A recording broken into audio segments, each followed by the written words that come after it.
첫 번째, 이 산업혁명이라는 용어 자체는 어디서 유래됐을까? 혹시 아시나요, 교수님? 그럼요. 산업혁명은 이제 그 전까지는 사람 손으로 다 일일이 하던 것을 기계가 대체했다. 네네. 여기서 어떤 저희가 편리함을 포커스 맞추는 게 아니라 사실은 어떠한 부분에서 인간이 자유로워졌는가 그걸 봐야 되거든요. 네. 각각의 혁명은 인간을 더 다른 분야에서 자유롭게 해주는 네. 이런 흐름을 가지고 있어요. 저희가 왜 그런지 그거를 일단 간단하게 설명드리도록 할게요. 네. 일단 산업혁명이라는 용어 자체는 사실은 저희 나라에서도 꽤 많이 알려진 역사학자 토인비가 18세기 영국 산업혁명 강의라는 처음 사용을 시작했는데 기본적으로 토인비가 그때 역사학자니까 사회를 자세하게 관찰하잖아요. 네.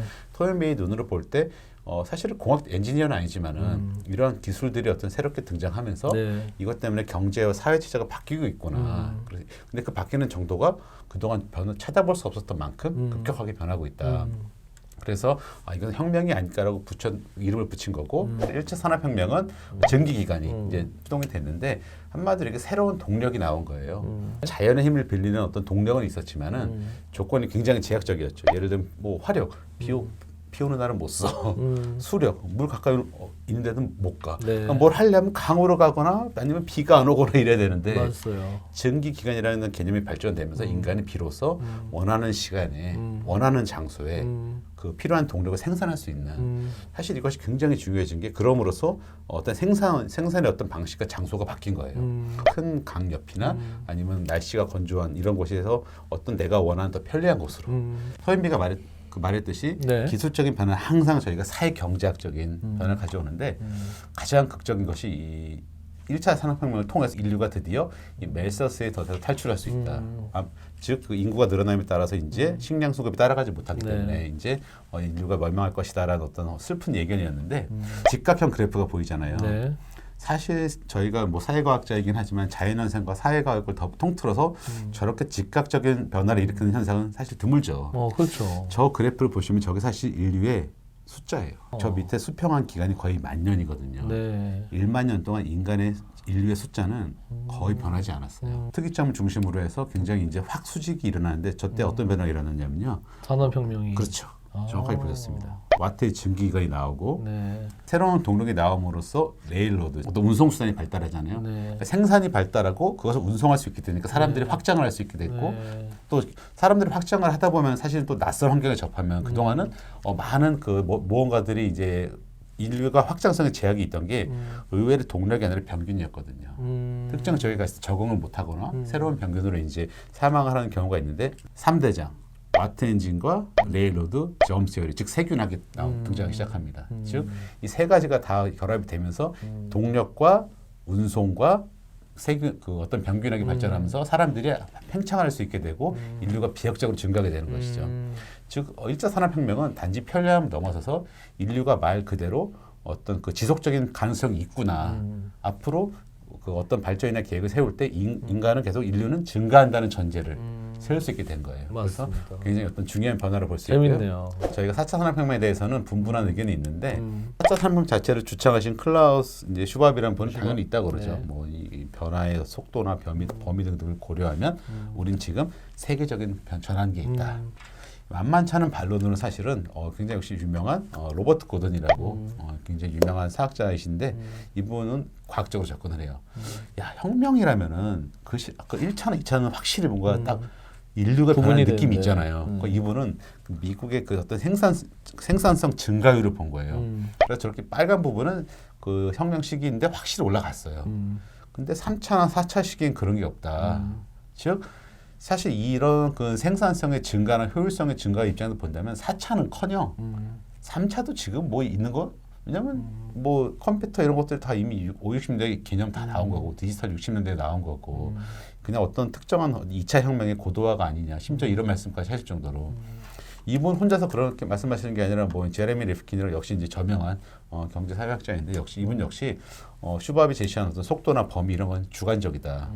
그리고 실제적인 기술적인 면을 본다면은 지금 우리가 쓰고 있는 모든 기술 자체가 아버지 세대도 다 알고 있던 용어 아니냐. 그러니까 연결이 되어 왔다. 그렇죠. 사실 이거 어떻게 보면은 사람들은 그게 뭐 4차나 뭐 중요 이럴 수가 있는데 저희가 우리는 지금 다른 시대에 살고 있어라고 규정을 한 다음에 네. 어떤 정책을 세우는 것과 지금 이것은 언뜻 보이면 달라 보이지만 어떤 그래도 흐름 속에서 우리가 여전히 있다라고 정책을 세우는 것은 다르잖아요. 그렇죠. 그래서 그런 부분을 한번 구분시켜주는 그 경우가 있고요. 한 가지 예를 들면 뭐 끓는 물, 네. 갑자기 물에서 온도가 99도와 100도는 분명히 1도 차이밖에 안 되지만은 확 상이 변하잖아요. 네, 온도 그렇죠. 자체로는. 그리고 얇은 뭐 새끼줄이나 이런 거 하나 자체는 끊어지지만 이것을 수백 개, 수천 개의 갈래로 묶었을 때는 이거는 끊어지지는 하나의 어떤 물체가 되는 것이고 또 한 가지 예를 들어본다면 반도체처럼 보이는 게 사실은 배터리예요. 저희가 배터리를 얘기할 때는 얼마나 빨리 충전해서 멀리 가냐 네. 아니면 빨리 충전해서 얼마나 오래 가냐 많이 쓰잖아요. 이거는 기본 전제 조건 자체가 배터리는 충전을 해서 정기적으로 어떤 역할을 어떤 그 기능을 하도록 도와줘야 된다. 이게 전제에 깔려 있잖아요. 만약에 저 배터리의 수명이 1만 년이다. 네. 1만 년마다 충전을 해줘야 된다. 네. 그렇다면은 이 1만 년이란 기간은 분명 기간 제한은 있잖아요. 네. 근데 이거를 우리가 생각하는 배터리의 개념에 맞출 수 있을까요? 딱 차를 샀는데 1만 년 후에 충전하세요. 그러면은 이건 라이프 타임이죠, 그냥. 그렇죠.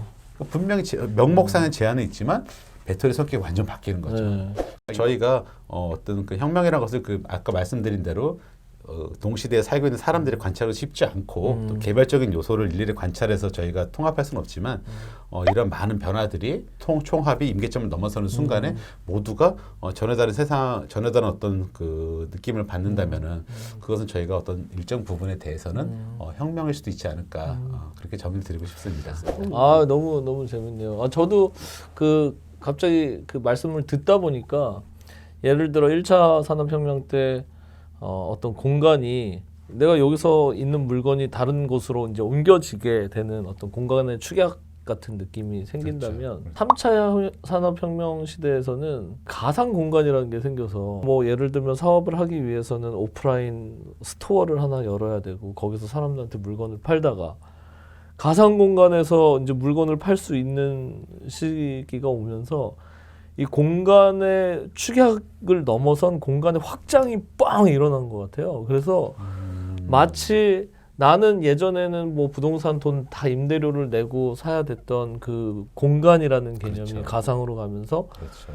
부가가치가 엄청 높아진 거죠. 전 세계의 부가가치가 이제 가상 공간에서 다 물건을 팔고 장사를 할 수 있으니까. 그렇죠. 근데 그것도 무한정해. 그렇죠. 야, 그러니까 이게 완전히 관점이 이제 3차 산업혁명 때부터 바뀌었고 4차 산업혁명이라는 게 있는지 없는지는 모르겠지만 아마 이 뒤에 또 계속 우리가 논의를 해야 되겠지만 그렇죠. 그 변화는 과연 무엇일까? 그리고 이런 가상 공간이나 디지털을 안 가졌던 기업들이 디지털화라는 게 그렇게 변해가는 모습들은 과연 어떤 모습일까 또 궁금하기도 합니다. 궁금하시죠? 네, 저희가 이 다음 주제부터 그렇게 이어서 한번 이야기를 해보도록 하겠습니다.